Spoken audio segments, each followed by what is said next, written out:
warahmatullahi wabarakatuh. Alhamdulillahirabbil alamin. Wassalatu wassalamu ala asrofi anbiya'i wal mursalin wa ala alihi wa sahbihi ajmain. Amma ba'du. Pertama-tama, marilah kita panjatkan puji syukur kita atas kehadirat Allah Subhanahu wa taala, yang mana dengan limpahan rahmatnya kita masih diberikan kesempatan untuk dapat menikmati dunia sekarang ini. Tak lupa sholat beriringan salam, marilah sama-sama kita sampaikan kepada Nabi Muhammad SAW. Allahumma sholli wa sallim wa barik alaih. Yang mana kita sebagai umat muslim, jika memperbanyak sholawat kepada Nabi kita, insya Allah kita akan mendapatkan syafaatnya di yaumil mahsyar kelak. Amin amin ya rabbal alamin. Baiklah teman-teman, saya di sini akan bertausiah tentang bukti cinta Allah kepada hambanya. Oke teman-teman, cinta Allah itu tidak ada batasnya. Hakikat dan besarnya tidak bisa dipersamakan dengan kasih sayang siapapun. Allah Subhanahu wa taala berfirman, "Rahmat kasih sayangku meliputi segala sesuatu." Terdapat di dalam Quran surah Al-A'raf 156. Untuk memberikan gambaran kepada umat tentang kasih sayang Allah, Rasulullah mengibaratkan kalau kasih sayang Allah itu berjumlah 100. Maka yang 99 disimpan dan satu bagian lagi dibagi-bagi. Yang satu bagian bisa mencukupi seluruh kebutuhan makhluk. Hal ini menunjukkan betapa luasnya cinta Allah. Ada beberapa bukti nyata dari banyaknya bukti tentang besarnya cinta Allah kepada manusia. Bukti cinta Allah yang pertama yaitu diturunkannya Al-Quran. Allah Subhanahu wa taala, Al-Khaliq, tidak membiarkan kita kebingungan dalam menjalani hidup. Dia menurunkan Al-Quran sebagai penuntun hidup agar kita dapat meraih bahagia di dunia dan di akhirat. Firman-Nya, kitab ini tidak ada keraguan padanya, merupakan petunjuk bagi mereka yang bertakwa. Terdapat di dalam Quran surah Al-Baqarah 2 ayat 2. Di dalam ayat lain juga difirmankan, sebenarnya Al-Quran itu adalah kebenaran yang datang dari Tuhanmu, agar kamu memberi peringatan kepada kaum yang belum datang kepada mereka, orang yang memberi peringatan sebelum kamu, agar mereka mendapat petunjuk. Maksudnya sebelum kita adalah para nabi ya teman-teman. Itu terdapat di dalam Quran surah As-Sajdah. As-Sajdah. Profesor Dr. Quraisy Shihab mencatat ada 3 petunjuk yang diberikan Al-Quran. Yang pertama, petunjuk akidah yang tersimpul dalam keimanan akan keesaan Allah dan kepercayaan akan kepastian hari pembalasan. Yang kedua, petunjuk mengenai akhlak yang murni dan jalan menerangkan norma-norma keagamaan dan moral, baik yang menyangkut kehidupan pribadi maupun sosial. Yang ketiga, petunjuk mengenai syariat dan hukum, yaitu dengan jalan menerangkan dasar-dasar hukum dalam hubungannya dengan Allah dan sesama manusia. Selanjutnya, bukti bahwa Allah mencintai hambanya, yaitu dengan cara mengutus para rasul. Secara fitrah, setiap manusia membutuhkan teladan yang bisa dijadikan rujukan untuk memenuhi kebutuhan. Itu sebabnya kenapa Allah mengutus para rasul, karena setiap manusia membutuhkan teladan yang bisa dijadikan rujukan. Terdapat di dalam Quran surah Al-An'am ayat 48, Allah Subhanahu wa taala berfirman, "Dan tidaklah kami mengutus para rasul itu melainkan untuk memberi kabar gembira dan memberi peringatan.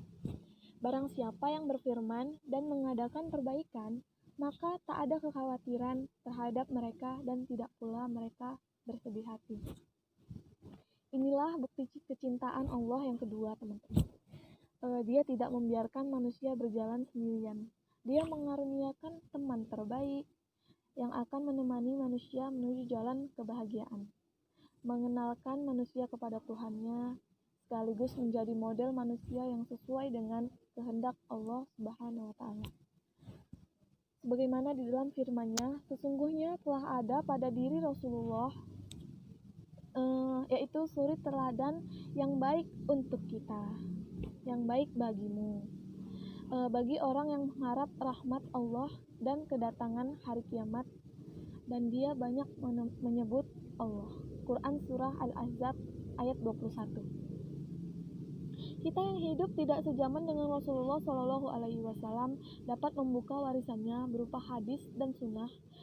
Di dalamnya terdapat penjelasan yang rinci tentang semua ajaran Allah. Ajaran yang berisi tentang petunjuk menjalin hubungan dengan Allah, hablum minallah, dan dengan manusia, hablum minannas.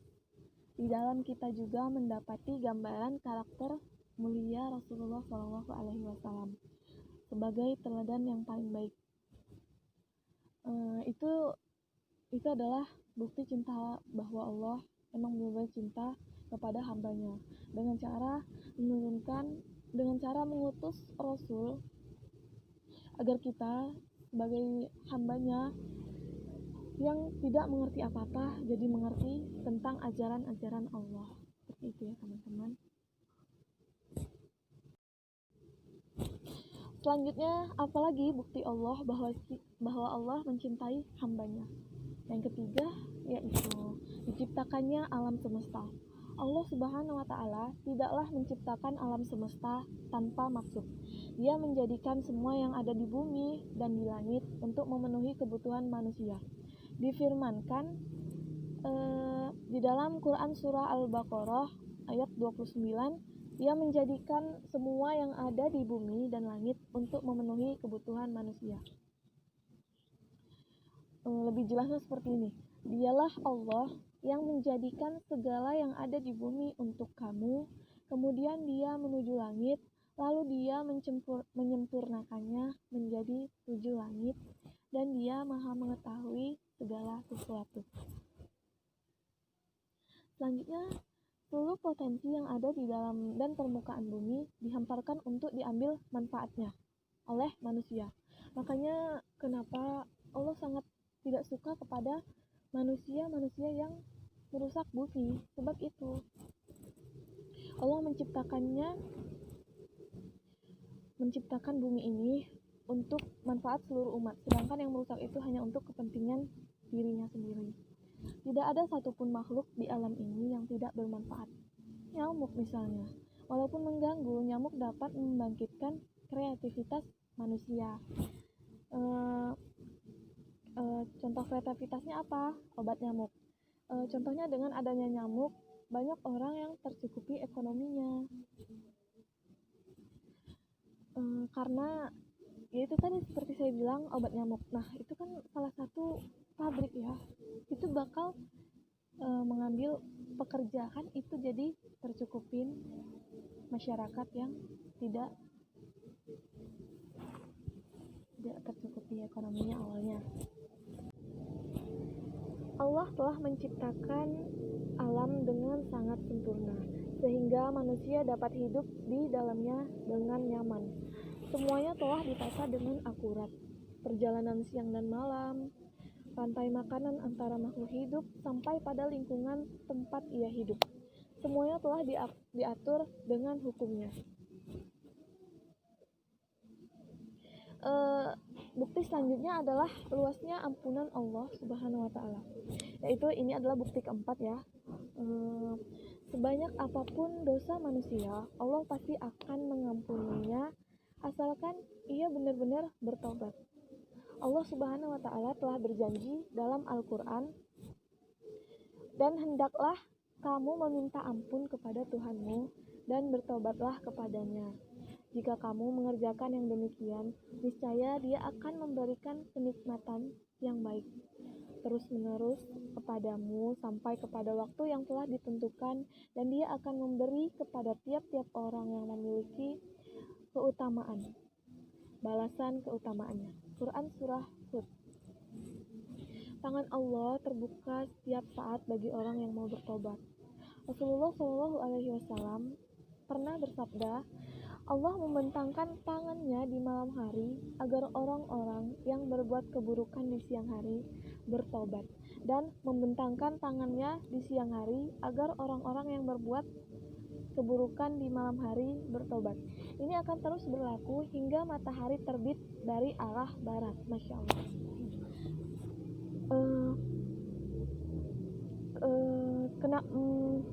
Dia akan mengampuni semua dosanya, sekalipun dosanya sepenuh isi bumi.